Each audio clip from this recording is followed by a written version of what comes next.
Yadin Soffer, welcome to the Iran Breakdown. Thank you for having me. Happy to be here. It's amazing for me to be here, actually. I'm in your welcome. company. I think I'm sitting here on your assembly and production floor. Yes. Which is really cool. So Yadin, you're CEO of Traysar, and you are coming on the show at a amazing time in the series that we've been running, because just last week we had an episode where I interviewed my colleague at FTD, Andrea Stricker, who's a nuclear expert. Yeah, and we had a whole discussion. Yeah, I'm glad you heard it, because it was all about Pickaxe Mountain and what we're going to do about it. So I'm going to talk about Pickaxe Mountain. I'm going to ask you a bunch of questions, because I feel like I found the guy to solve the problem that is confounding many experts. A guy who knows the guys, maybe, to solve the problem. The guy who knows the guys. It's all our team here, but excellent. But let's start with your personal story. Who are you? You speak with an American accent. Are you an American, an Israeli, or both? Both, mostly. I born and raised in Israel. I moved to New York about 8 years ago, spent a while there, and for the past year or so, I've been kind of all over. We have a new R&D facility in Austin. We're opening up now our first site in Washington, D.C., and we have a site right here in Israel, a manufacturing facility. So great. I'm happy to hear you're going to be my neighbor in Washington. So yes. Definitely have you guys over for dinner.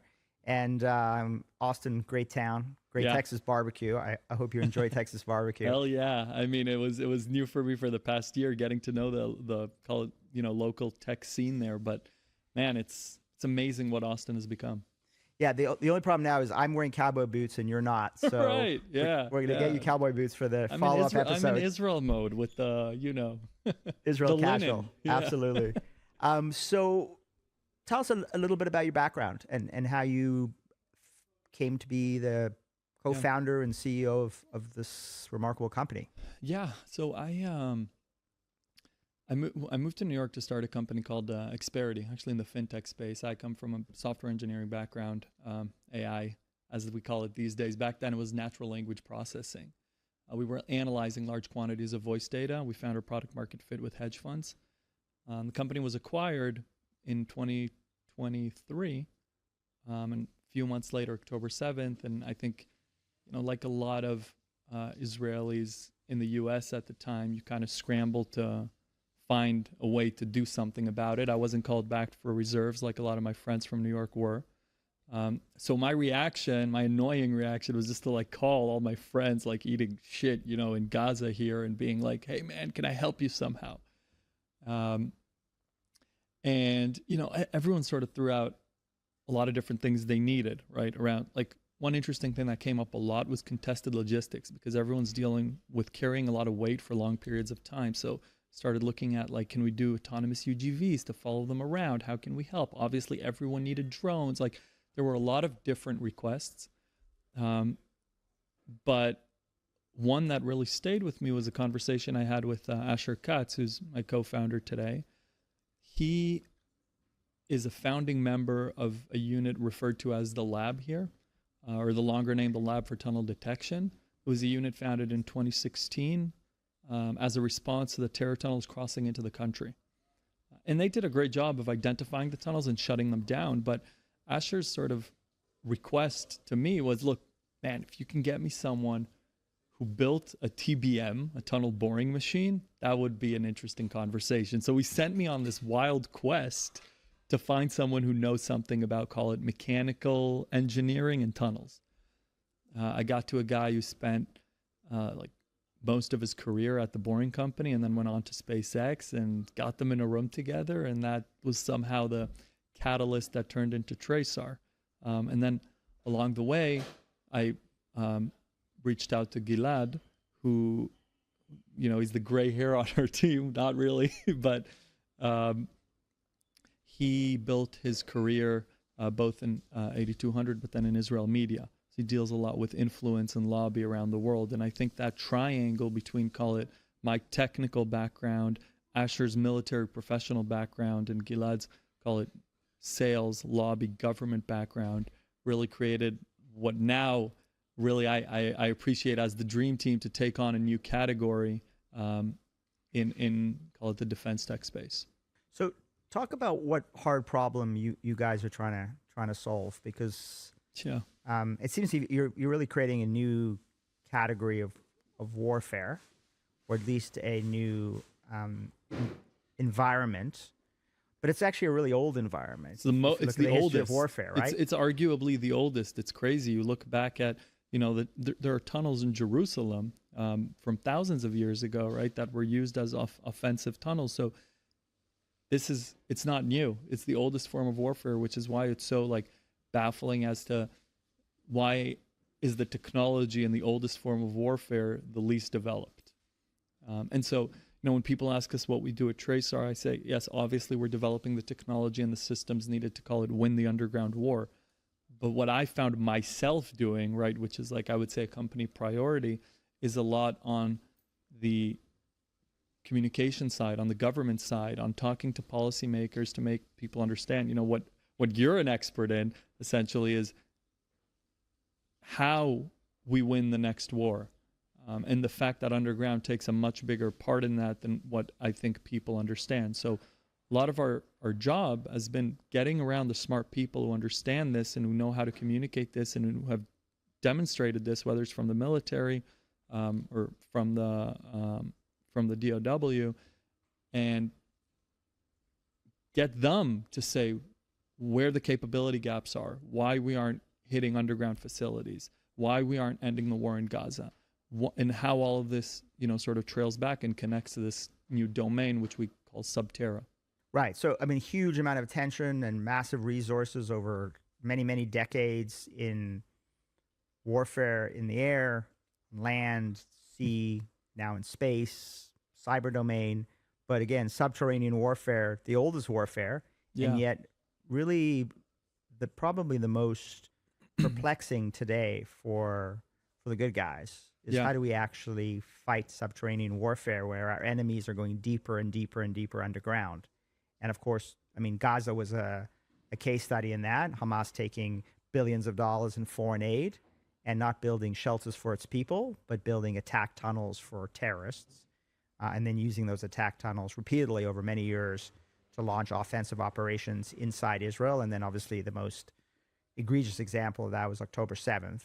Well, interesting, they didn't even come underground. Yeah, they didn't. There was no penetration from underground. It was just like ramming through the fence. Yeah. But then, of course, the war that ensued, they were fighting from underground and then using civilians as human shields. So certainly seen that in Gaza, Hezbollah and Lebanon, probably even better at building even... It's also a different type of terrain, different type of geology. It makes it more difficult, even more difficult than in Gaza. Right, so rock, not sand. Exactly, yeah.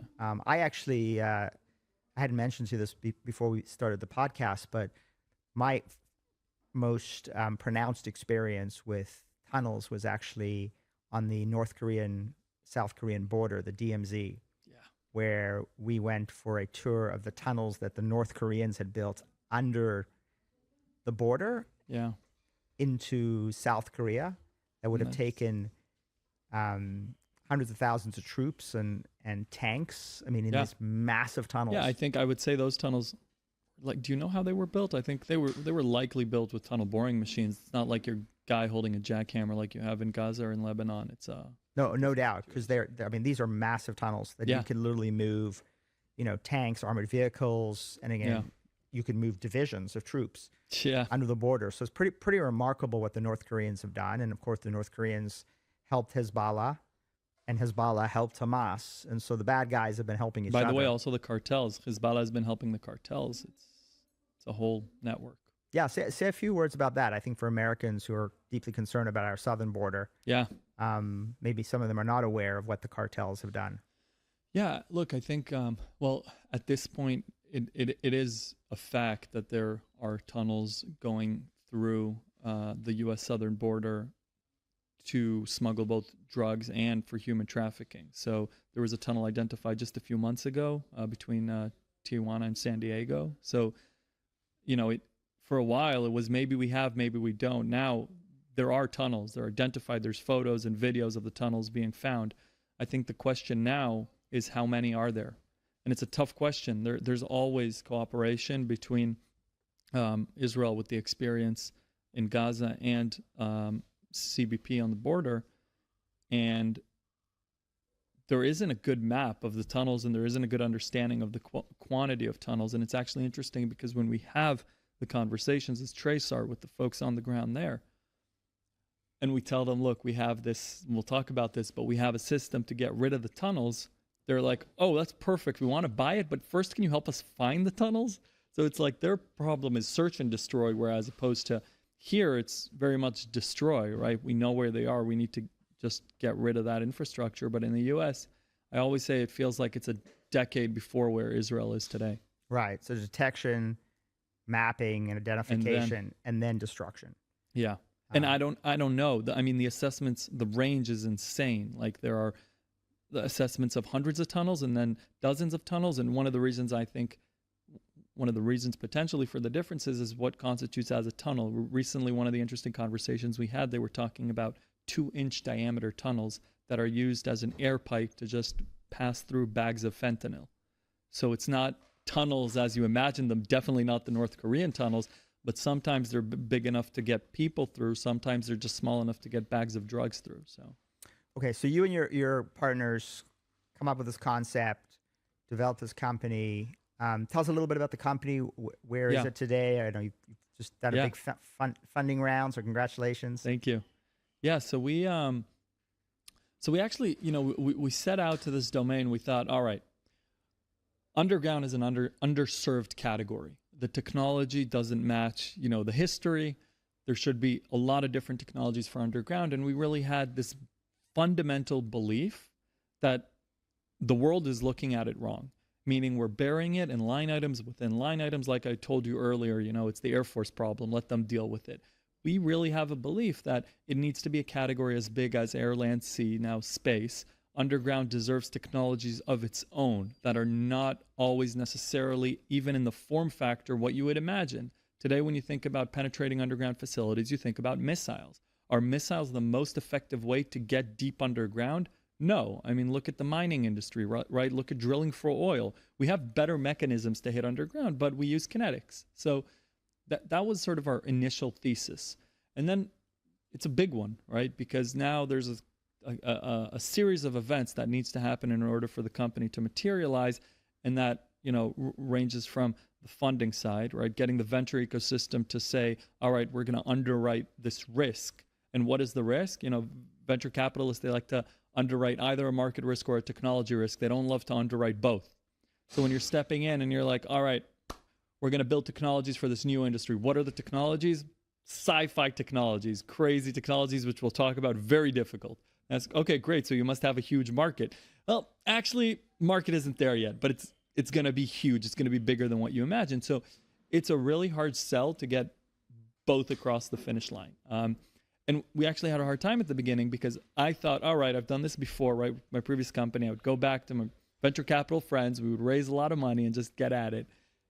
And everyone said no, like exactly what I said, right? We're underwriting 2 huge risks. No. So we sort of fell back, and I think this is healthy, and said, all right, let's just build something. Let's, put together some friends and family money and just put something together. And we looked at a lot of different devices. We were considering working with micro TBMs, and eventually we landed on a demolition device used for demolishing overground facilities, like a type of excavator, mini excavator from a Swiss company. And we got the device, and it wasn't ready, call it, to be dropped in a tunnel in Gaza. So we refactored it. Actually, it's sitting over there. You can look at it. So we built this like brain behind it, ripped up some of the hydraulic pumps, put some other hydraulic pumps to make it strong enough. We built the system so that it can endure in the underground facilities. And then we literally got this massive winch to like hold about 1 ton, and we dropped it down a tunnel in Gaza. We did this together with Mafat. The military was involved, and that was also, a hard lift on its own, just getting them to say, all right, we'll give you guys a shot. We got it in a tunnel in Gaza, and it was pretty bad. Like, it didn't do the job, but I think it did a good enough job of getting the right people who were there to see it, to think differently and say, holy shit, like if this is an off-the-shelf product, maybe they're onto something. Maybe we can look at tunnel demolition as a mechanical challenge versus as a kinetic challenge like we're looking at today. So I think that was a pivotal moment for us because it became from like a theory to this can happen and it doesn't need to take, 10 years of development. That whole thing took us end to end about 60 days, right? So we developed this brain, we got it on an existing device, refactor, and then that started the discussion which we wanted to have, which is, all right, if we were to design this mechanical demolition, this underground autonomous system for demolishing underground environments, what we call type 1 subterranean environments, which is the Hamas tunnels, how would it look like? How much would it cost? How long would it take to develop? I shared some of that on X, and I think that combination between the military having interest in this, and then X is, where the VCs live these days. So something in the defense tech community got stirred up about this. We got some of the right eyeballs, and this whole funding round came to be from literally cold DMs. So some great investors reached out. We had some really good conversations. They were the right people who were not, afraid to underwrite the risk because they understand the size of the opportunity. And then when we got the ball rolling, we had this, massively oversubscribed round. We had the best investors we could wish for. We were at a position to choose the right investors to build this category. And also, if you look at the cap table at the end of the day, we really did a very careful job and call it curating the investor base because it's sensitive here. It matters. The ideology behind the people on your cap table matter. And I would say even more than that, the affiliation to Israel is good and also a risk. So you want people who don't invest in the company just because they're big fans of Israel. You want people who invest in the company because they believe underground is the way to establish U.S. deterrence, right? That's how you create the category, not through what we're doing here in Gaza. So I saw that Paul Marlaki, who's the founder and CEO of Anduril, is one of your seed investors. Can't comment on that, but some of the founders of Anduril are invested in the company. Okay. Yeah. Yeah, it looked like a great cap table. Yeah. Some serious prominent people who really know the space. You mentioned, so we're going to talk about your product and the challenges it solves, but I want to talk also about the problem. And you mentioned Subterra 1. I assume there's a Subterra 2 and 3? Yes. So we're going to... What is that? So that's in the works right now. But, part of our job, as we see it, is giving words or naming the things. Because what we found today, and it's funny, it's like what I always say is, you're not going to hear Trump saying air, land, sea, space, subterranean. Just doesn't sound good. It's not, the style. You might hear him say air, land, sea, space, subterra, right? So we figured, and I had this in every conversation I had, people are like, is it sub-T? Sub-T is strange. It's a strange name. Underground, So we said, you know what? We'll just name the thing. Call it Subterra. What is Subterra? It's kind of like maritime. Right? It's a semi-made up word. It's short for subterranean. But for us, it encapsulates everything in the intersection between military and underground. So first, we said that. Then we said, all right, we keep talking about these environments, but when I talk to policymakers, and not even that, to investors, to engineers, and you say, call it tunnels or underground, depending on what the person recently read, they might imagine North Korea, or they might imagine the Hamas tunnels. It's a whole different world apart. It has a completely different, call it, use case, and it has a completely different solution. So we said, all right, let's start having people talk in the right way so they understand what they're talking about when they're referencing some sort of underground environment. So we're going to put out, sort of formal communication around this, which how we believe each category should be defined and what are the metrics that make something Subterra 1, Subterra 2, Subterra 3. Here I can talk to you about it where we see Subterra 1 as what we call temporary tunnel facilities. Now, temporary can be for 2 years, right? But these are not the hardcore command and control posts that you might see in Russia and Moscow, right? In Moscow. These are not the command and control facilities, obviously, that you have in Iran and in Pickaxe Mountain. These are more of the type of tunnels you will see in Vietnam. It's a good example about solutions. So the way we define it is sort of Subterra 1 and 2 are temporary maneuver tunnels, but different types of geologies, whereas Subterra 3 is deeply buried underground facilities for command and control for the long run. Okay, so just for our listeners, and for me, I've been in a number of tunnels. Subterra 1 would be Hamas tunnels? Yes. That are dug underground in the sand. Correct. And using concrete infrastructure to sort of just reinforce it, right? And but one of the things I think that are interesting that it was new to me, even sort of stepping into this space, is, and Asher, my co-founder, kept telling me this, and it's shocking to see. People talk about dismantling the tunnels, and you think, I need very heavy hydraulic force, or what do you need in order to mechanically dismantle them? A person walking into the tunnels can lift up his hands and drop the concrete and then pull the concrete on top of each other. That's how weak it is.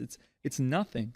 But the problem is the clay around it, the clay and the sand remains. So then you need to like disrupt the ground in order to induce collapse. Right. But so the fact that it's not like... Right. I can imagine exactly. I've walked through those tunnels. Yeah. Those Hamas tunnels in Gaza. The ones that really struck me were the Hezbollah tunnels. Yeah, because in Lebanon. Yeah. Because they are deeper, bigger, and they are buried out of solid rock. Yeah. Which is pretty remarkable, right? Yeah. And so that's Subterra 2. 2, yeah.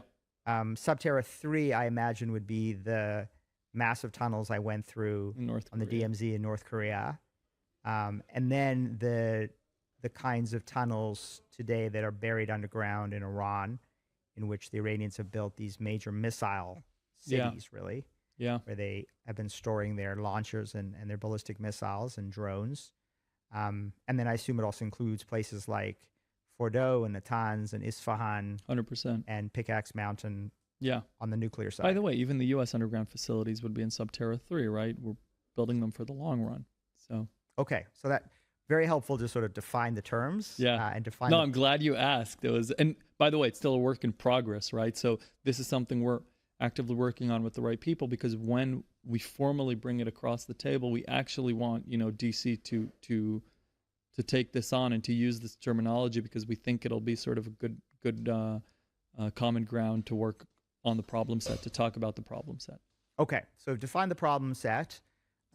Let's jump back to your systems and how they actually work in these different environments. Yeah. So by the way, you spoke about the tunnels up north in Lebanon in the hard rock, and right behind us there you have something that we developed exactly for that, which is man-deployed drill, basically, that allows them to drill a hole in the hard rock, deep in the hard rock, and then insert explosives and induce collapse of underground facilities.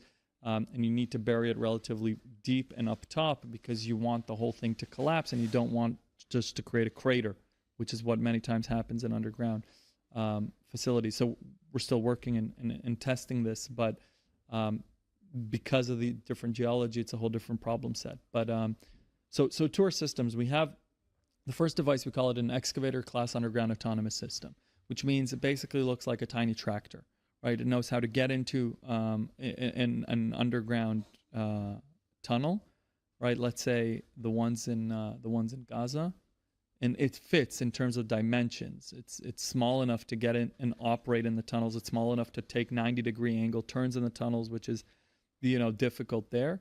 But most importantly, it's powerful enough, using a jackhammer and a bucket, literally using demolition tools, to both induce collapse of the concrete infrastructure, the one we said that a human can just pull out, get it to the ground and then break it, but also it has the tools on it in order to disturb the ground above and induce structural collapse of the sand and the clay. So the way it works is it goes all the way to the end of the tunnel, which, by the way, is a feat on its own. Just getting to the end of these tunnels, sometimes you have just like a random pile of sand, random pile of dirt separating between one side of the tunnel and another. Another time you have concrete slabs that just fell over. And another time you have like straight up, blast door. So the device needs to be powerful enough to maneuver past all of these things. So we had to install the right tools, right? Again, whether it's a regular bucket or whether it's a jackhammer or a breaker, and the capability to replace the tools in order for it to drive all the way to the end of the tunnel and then start eating the tunnel from within, demolishing it. So when it goes back out, it leaves a trail of demolished tunnel. Now, a lot of people ask about mapping tunnels. Why not just send a drone? And when you actually see the tunnels, you realize it's ridiculous because of all this stuff there. So when we designed this device, we really had to put an emphasis on what we call its maneuverability. And in the underground environment, it's 10 times more difficult. It's tethered, by the way, as an example of like the difficulty. It needs to be tethered because you lose communication. Otherwise, it's not reliable. So if you really want something to work, keep a tether, fiber optic cable, where you get all the data and communication back for. But that becomes a challenge on its own because then the cable can't be on the floor. So we have this smart spooling system where the spool doesn't get too big, but it releases and creates tension in order for the spool to always be above ground. And there's like a million engineering challenges that just emerge as a side effect from wanting to get this underground, mechanical system to demolish what we call Subterranean tunnels. So the idea of sending the system to the end of the tunnel and then starting to work backwards, obviously on the assumption that you're going to get your system back. Yeah. Systems are not going to sort of self-destruct. Yeah. Second is you're going to use the actual infrastructure of the tunnel to collapse on itself. Yes. Rather than necessarily having to use explosives. Right. Though explosives still remains an option. It remains a mechanism, and it remains a mechanism on the device. So as part of the attachments of the device, we have this drill that we said man deployed, but also call it system deployed, where the system itself knows how to get to the end of the tunnel and then drill a hole and insert explosives where needed. We can get into this as well, but there's the entire cement strategy that's been gaining more and more traction right now in filling the tunnels up with cement. So we're also working closely with the military on that, whereas how does Pacman support cement, right? Like, for example, for tunnel clearing. When you want to pour cement, you need to make sure the tunnel is cleared, so Pacman actually goes in and out without doing the demolition, and then it clears the way in order for the cement to come in.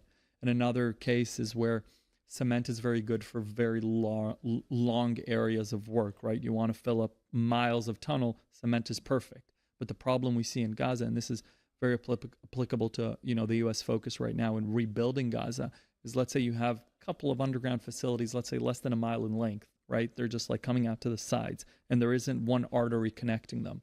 You want to destroy those. Do you set up getting cement in a tunnel is a project. Like you need basically a mini cement factory there. It's to pump the cement in strong enough so that it just goes through everything. So in some cases, it's not worth the logistical operation. Whereas our device essentially is dropped in, gets to the end, does it much more simple. So the idea is to operate a fleet of these on these, call it short-range tunnels, and also for the long-range tunnels to work together with the military in order to clear the way so that the cement can fill up the tunnels. Okay, so, and you mentioned, is it the name of the system Pac-Man? Or you call it Pac-Man? We're not allowed to use the word Pac. Right. That's why I don't say it. It's not our trademark, so we're going to have to figure out a long-term name. Yeah, because you're not old enough to remember Pac-Man, but this was a game that we all played in the 80s. That's why we called it. Yeah. But turns out you can't just use the name, so we're not using Pac-Man. All right, for the record, not using Pac-Man. Yeah. But colloquially, colloquially. It's a great way of saying it. It is. Okay, so that's one system, and that would be for like Subterranean 1 tunnels. Yeah, Subterra 1 environments. Subterra 1 environments. Also applicable for Subterra 2 environments? It's a good question because depends, right? So, for example, the explosive insertion is very relevant to 2, but mechanical demolition, you're not going to demolish hard rock with a jackhammer. Right. You're just going to increase the surface area. So it's the same device potentially, yes, but it's a very different component on top of it. That's why we also built it in a relatively modular way. So again, at the end of the day, this thing is very, very simple. It's 2 tracks, right? It has hydraulic pump, right, that gives it essentially the power to do what it needs to do. And then it has it has an arm, right, a retractable arm, and then it has different components. So again, like a jackhammer, a breaker, a drill, or whatever you need. And it knows how to flip between those components in order to get the job done. So you told me before we started recording, you hate the term robot. I do. But it does conjure up in my mind. Kind of like a robot, yeah. A robot kind of coming into this tunnel, and the robot's got, it's got a pickaxe, and it's got a bucket, and it's got some explosives, and you're sort of sending in the robot or the system. I'll tell you why. The reason like we have a hard time with robots is just like, have you ever seen a robot that can like survive, let's say, 200 pounds of cement, of a cement slab falling on it? Like I have not. Every robot I've seen is kind of weak. And in these environments, And the military always uses robots, right? We've seen the military robots. Their biggest problem is that their survivability is like zero. The slightest inconvenience, the robot can't operate. So ours is like, would you call a D9 a robot? Like, no. Even if it's an autonomous D9, it's a D9. It's a monster. The D9 are the big Caterpillar. Exactly, the big Caterpillar that are machinery. used to move huge amounts of ground earth, right? Right. So that's how we built the system. And the core of the system and everything we learn from is from those areas. We learn from Caterpillar. We don't learn from, the humanoid companies, right? So that's why we're careful with the word robots. Well, you could use another colloquial term, again, from my youth, not yours. Which is Terminator. Terminator. So when I think of robots, Terminator's I think of pretty durable. And Terminator. We're building Terminators for the underground. Yeah, that guy survived everything that was thrown at him. All right, 100%. so we've sort of company financing, founders, problem set. That's just the device here, though. I will say we have an entire team working in our headquarters in Austin, and that's a drilling class autonomous system. So the class matters here, as we call them, because also it's like, where does the mind go, right? You think excavator class, you realize it kind of looks like an excavator. You think drilling class, it's so different. And like, for defense tech companies, companies in general these days, we're so used to having like the Starship, right? What do? We're building Starship. We're building this crazy piece of machinery. If this works, that's it. The company wins. For us, it's so far away from that. We're a factory of building underground systems. The reason being, the government, and you know this better than I do, but what we've been seeing is there is no coherent strategy in how to win wars underground, right? So as we're building out our products, we're building out the strategy with policymakers, with DC, to sort of figure out where it's going to go. And does it go to survivability? Does it go to rapidly burying data centers, rapidly burying command and control posts in the Middle East so our forces, don't get hit? Or does it go maybe to striking? Does it go to striking Pickaxe Mountain? And that's a whole other set of capabilities, right? Our ability to strike a deeply buried target versus our ability to bury our own targets. So our responsibility today, as the market is still being created, is to have a range of systems so that when the market becomes, and let's say DIU announces an RFP for... So that's the Defense Innovation Unit. Right. So, when they announce large prototyping contracts, we want to be able to capture them, whether it's around survivability or whether it's around strike. So our team in Austin, which is all ex-SpaceX, ex-Boring Company, and it's an amazing combination, by the way, the focus is on creating something that basically looks like a horizontal drill. Have you ever seen that before? Like, not many people imagine like how a horizontal drill looks, but this sort of thing like this big, basically. You drop it on the ground in a trench, and then it pushes its way through the dirt. Now, these things are typically limited. They don't get very far. So the horizontal drilling, again, I'm not an energy expert, but was that used in the energy sector as well? They were drilling vertically, and then they were able to drill actually horizontally to find. Yes, it was, but I would say it's more common in like laying piping infrastructure. And the method is piping. So you drop in a pipe, and then you push the pipe, and then you drop in another pipe, and you push that pipe. And it's very limited to range.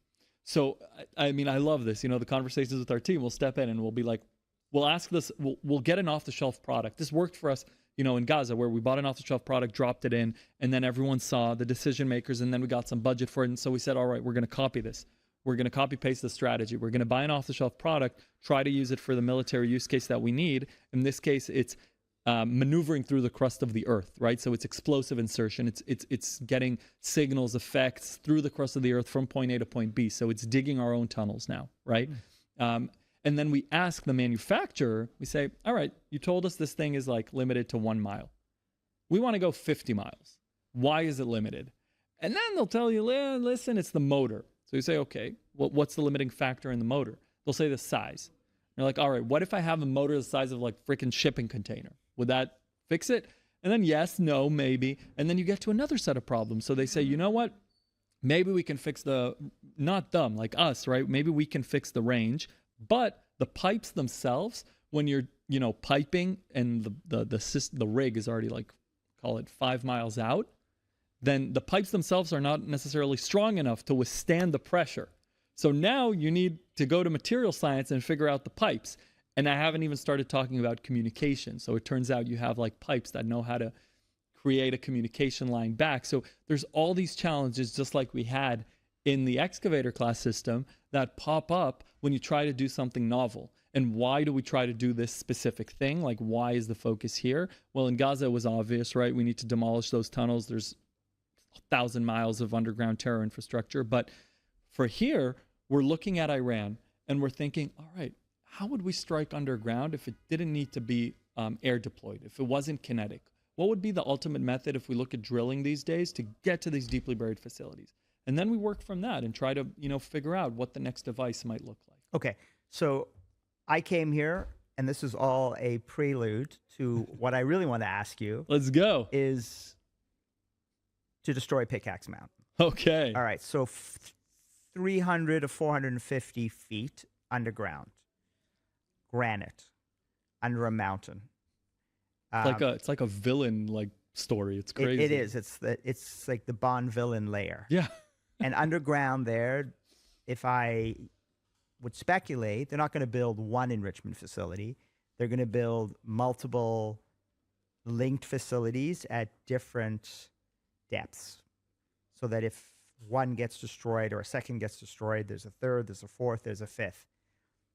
They, according to the Wall Street Journal reporting from a couple of weeks ago, they've moved thousands of advanced centrifuges into Pickaxe Mountain. Not clear whether they've moved enriched material that is sitting at Fordow and Natanz, Isfahan, that's buried under the rubble, but surely the Iranians are going to try to figure out some way of getting enriched uranium or highly enriched uranium into these tunnels. And there they're going to also put in uranium metal production. They're going to have weapons scientists working on the bomb. In other words, Pickaxe Mountain could emerge as a full spectrum nuclear weapons production facility.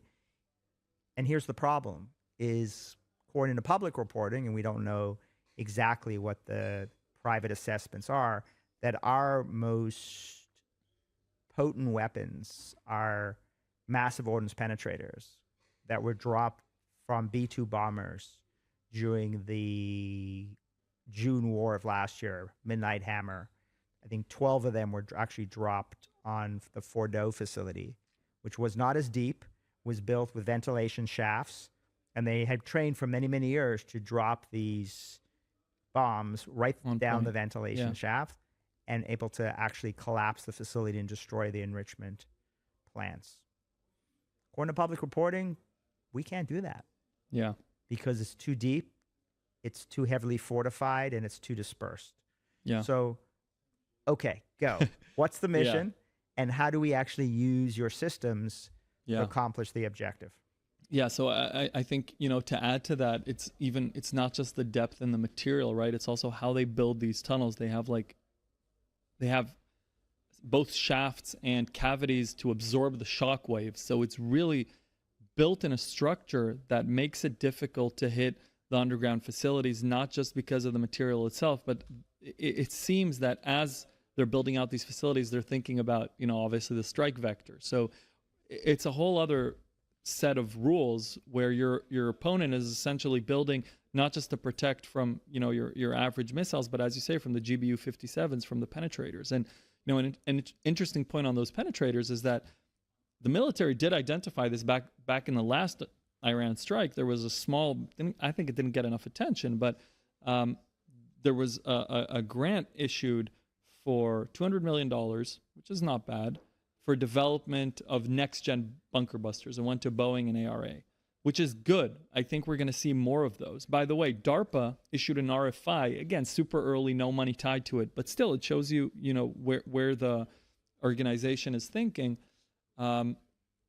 around new ways to induce shock waves in underground facilities, right? Which is very interesting also for us personally, because we're not only thinking about missiles, we're not trying to compete with the GBU-57s right now. So for us, I don't know the answer, right? And if I had the perfect answer to strike Iran right now, I likely wouldn't be able to talk about it. But I'll say that the way we're treating these problems is more of a drilling problem, as I said earlier, than a military problem. Now, there's a lot of pushback to that, right? You think about that. The biggest pushback is, what are you going to do? You're going to get boots on the ground there, right? And I think that opens up an interesting discussion, because when we say boots on the ground, we think of like, invading Iran. But there's different types of boots on the ground, right? If it takes one special ops mission in order to take out Pickaxe Mountain, might be worth it, right? So when people rush to say like no boots on the ground, it doesn't need to be umbrella no boots on the ground, right? There are methods to get there, to penetrate the target, and if the return is worth the risk, then the military will do it. It's not that we don't have the capability at all. But the question then becomes, if you do get boots on the ground, what types of systems do you deploy?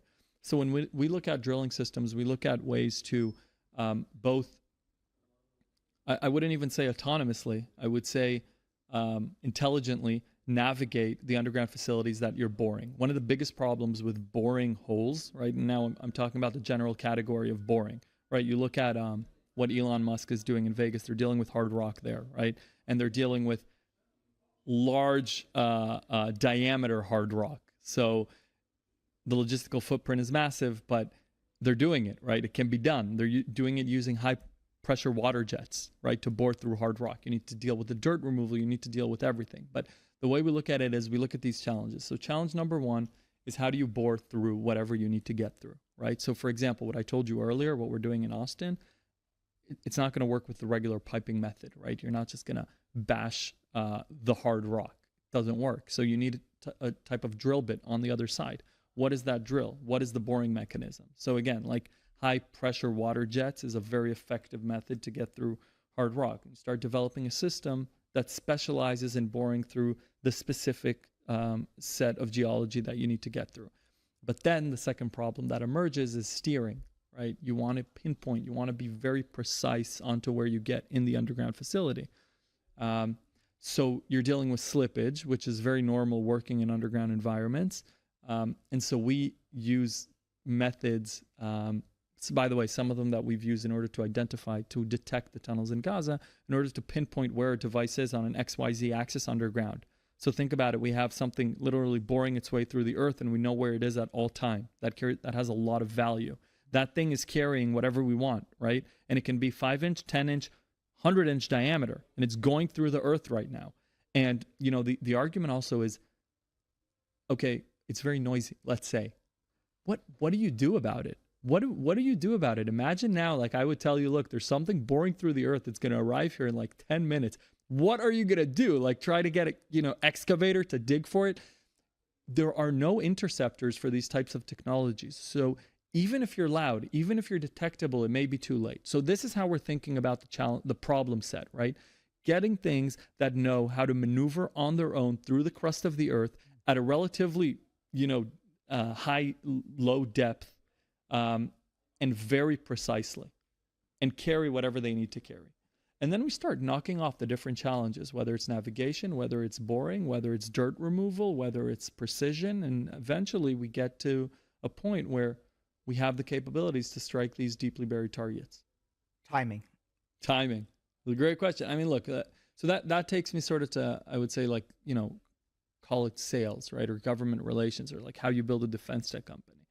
Right now, we're way too early to, I would say, even like think about capturing a program of record near term, right? We're trying to create new budgets in Congress for this space. So my focus right now is getting the prototyping contracts, but the prototyping contracts aren't even there, right? Like the prototyping authorities will come out and say, all right, we want drones that can lift whatever, 300 pounds, right? And they'll put a budget on it, and then the different startups will compete and someone will win. For us, it's about writing the requirements.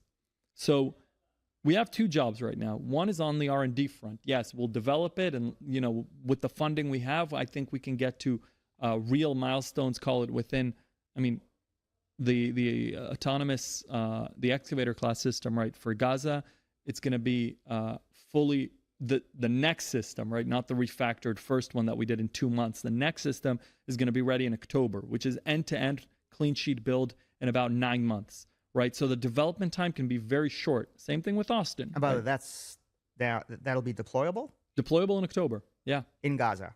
Yeah. Going after tunnels. Yeah, we've been in Gaza already with the refactored one, but hopefully this is going to be a much bigger scale. Now, there's a lot of politics in here. There's the U.S. Board of Peace.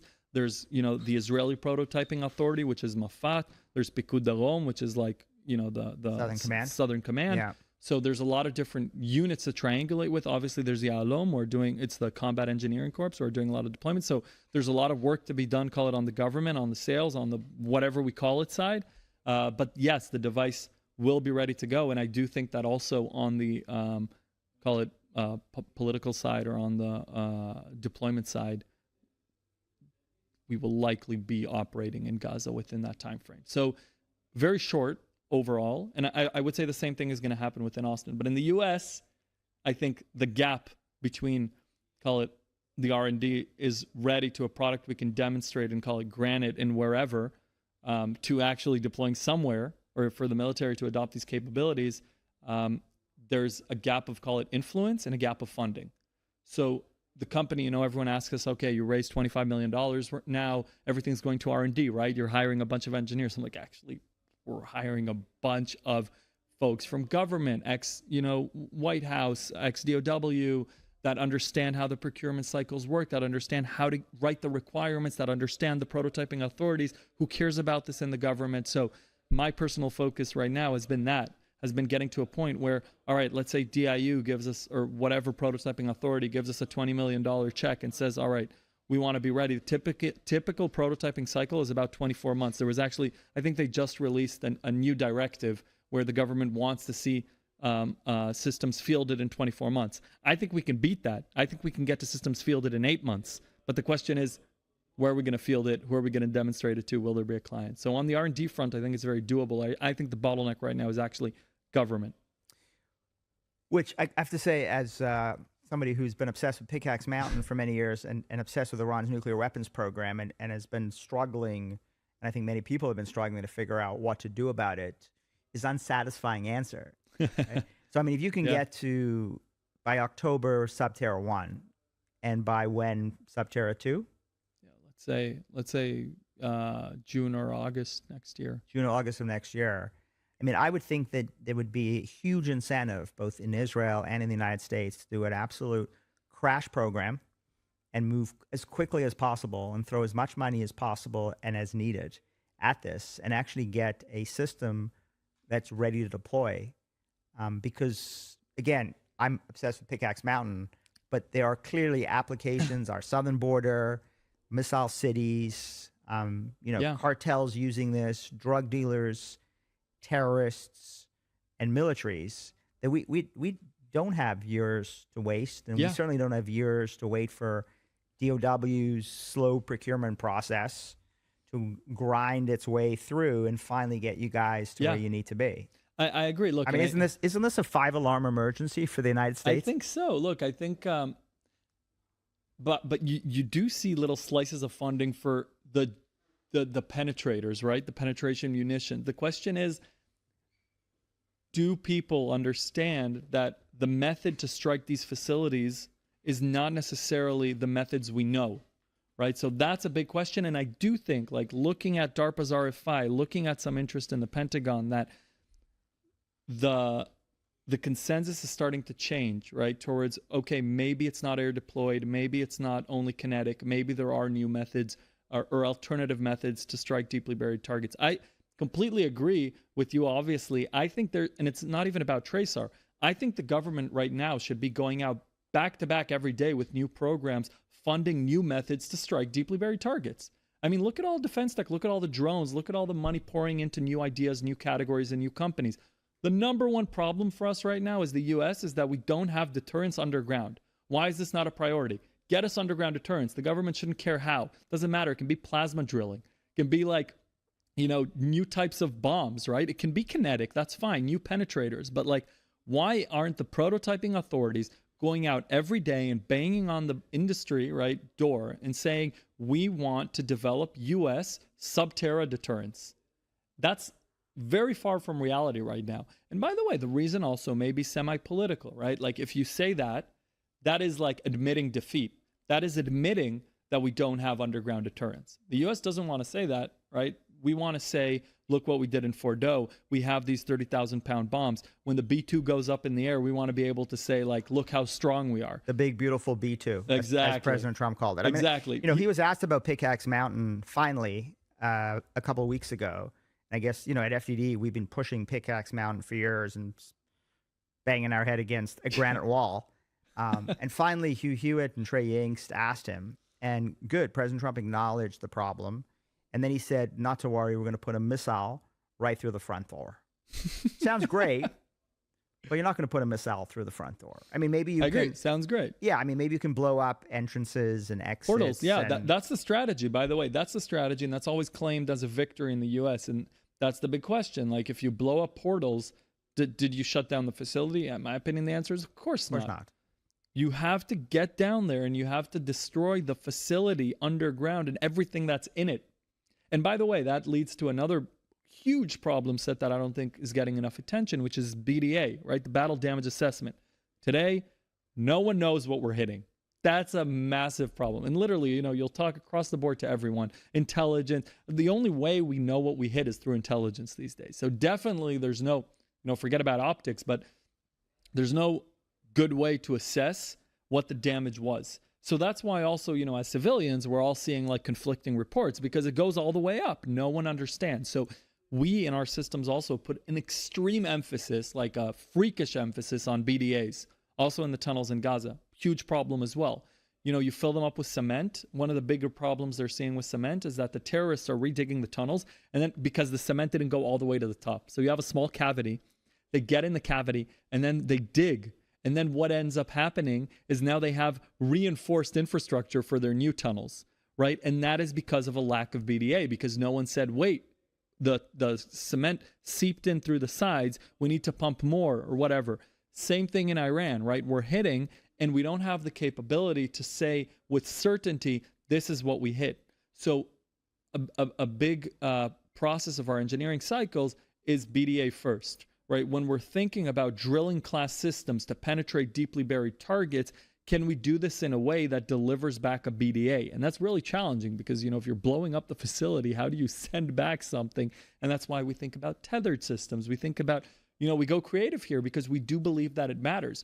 Imagine also like the political win it would be if Trump could strike like Pickaxe Mountain, and then you'd actually see like a photo or something of the damage done there. You never see that. You see these like small satellite images because at the end of the day, maybe we didn't do a ton of damage. So, look, maybe I'm naive about how this works, and I don't understand the sophisticated procurement processes of the United States and Israel. But if it were me, I would basically like lock a bunch of guys in the room. It would be you, your engineers, the guys from DDR&D, the guys from Mafat, the Israeli DDR&D, right?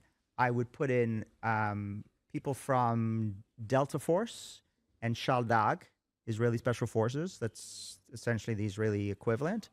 And I would say, okay, we have a problem. We have Pickaxe Mountain. We have X months. Yeah. We have X months, and we got to figure out a mission. And that it's going to be a technological mission. It's going to be a Special Forces mission. It may require boots on the ground. We may have to insert these things by human beings. We're going to need X, Y, and Z. Okay. Spec it out. Figure it out. Give me a timeline. How much money do you need? I need deliverable systems by this date. Go. Yeah. And that would seem to be but I think, how you solve problems, right?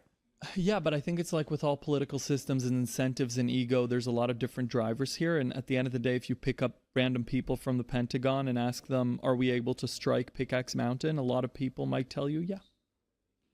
Not a lot of, I don't think a lot of people will tell you, no, we don't have the capability to do so. Because we want to think, we want to believe. I hope that's true. I mean, I hope it's true that. I also hope we have the capabilities, but you and I are not aware of developments underway 100%. Right now. No, but I don't even think they treat it as new. In dark rooms. Oh, for sure. Of, you know, new GBU 57s times 10 that have the ability to go much deeper vertically and then horizontally and are able to actually chances inflict massive damage on these kinds of sites. I mean, there is something called, by the way, the U.S.-Israel OPTEC Working Group, which was established by Congress. Mm-hmm. FDD was very involved in getting it stood up, and it is a... Is that part of the Anti-Tunneling Cooperation Act or no? Or that was separate, though Okay. anti-tunneling is part of the working group, as Cool. my understanding. But essentially, it's bringing together folks from the Department of War and the Ministry of Defense and Mafat and DDR&D, and working through a whole set of military challenges. Yeah. You know, hypersonics and drones and edge computing. And I mean, there are many of these technologies, including anti-tunneling technology, that I think our folks are looking at with your folks. Mm-hmm. This would seem to be a natural fit for the OPTEC working group, Yeah. where there is actually already a system and a process, and Congress has legislated. I don't know how much money's been allocated, but there are smart people hard at work right now on these kinds of military challenges. You know, within that framework, you potentially could see my scenario, where you pull everybody together, right, and you bring in all of these different people with different capabilities, from special forces to engineering to planning, and pull them all together and solve this problem and get us a deliverable solution, not in years, but in months. Yeah.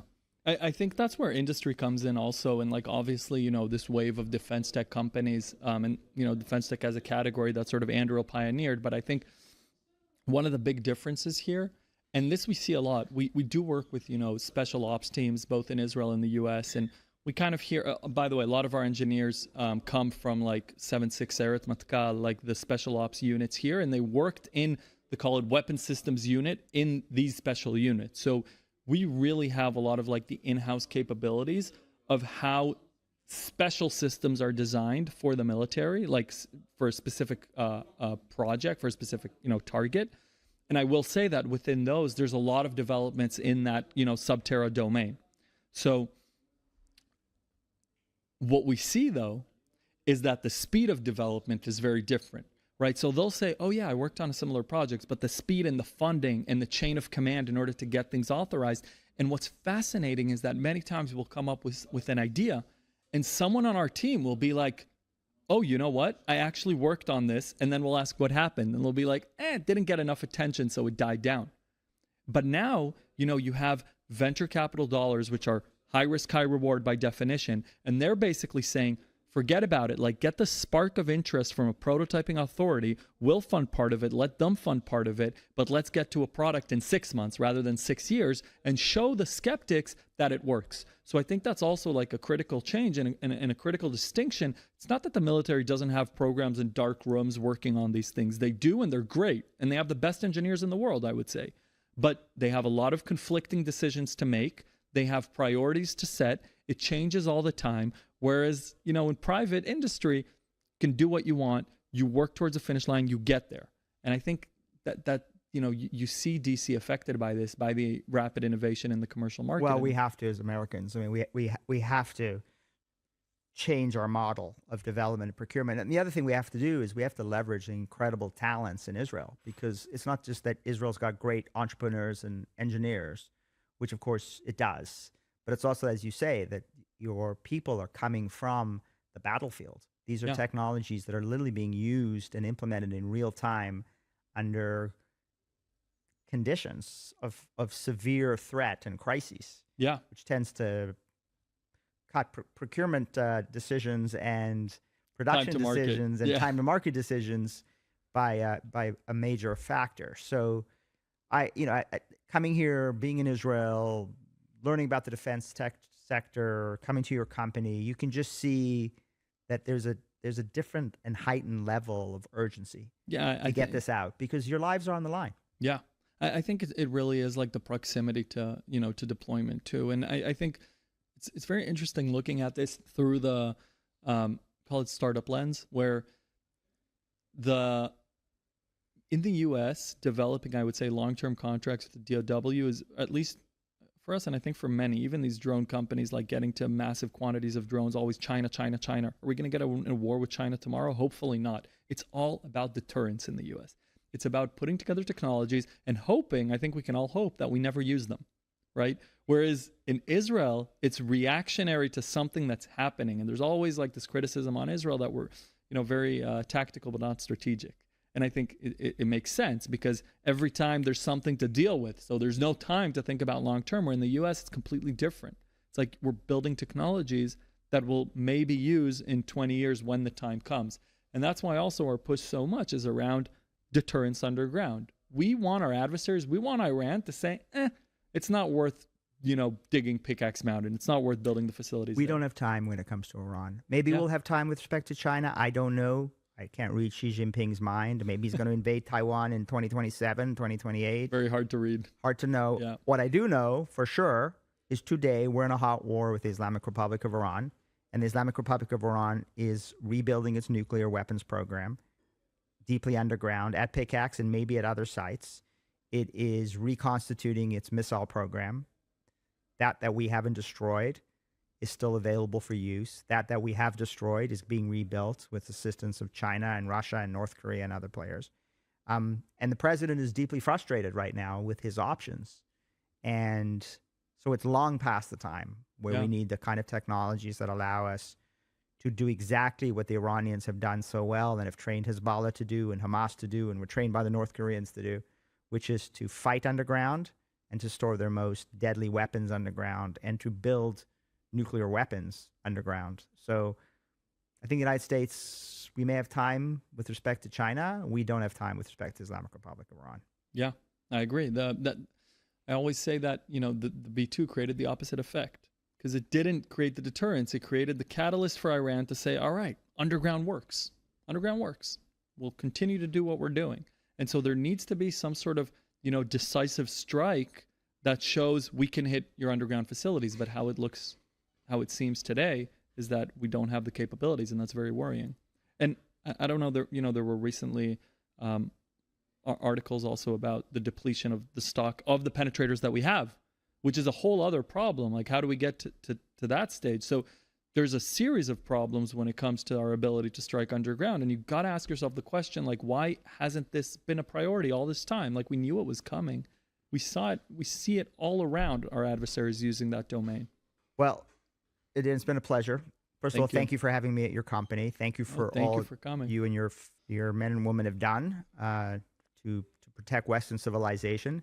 And I've taken up too much of your time, so get back to work. Hell yeah, let's go. And develop this technology, get it out, get it deployed so that we can destroy Pickaxe Mountain. And looking forward to seeing how the company progresses, and looking forward to have you back when we know more. Thank you. Thank you so much. Thanks for coming by. It was a great discussion. Thank you, sir. So that's it for today's episode of the Iran Breakdown. If you want to better understand what's really happening with the Islamic Republic, please subscribe, rate us 5 stars, and share this with people who need to hear it. If it's your first time here, go back to episode 1. That's where we began laying the groundwork in an episode with Crown Prince Reza Pahlavi. You can find me on X and Instagram at mdubowitz or MDUBOWITZ. I'm Mark Dubowitz. Thanks for listening, and look forward to breaking it down again with you next time.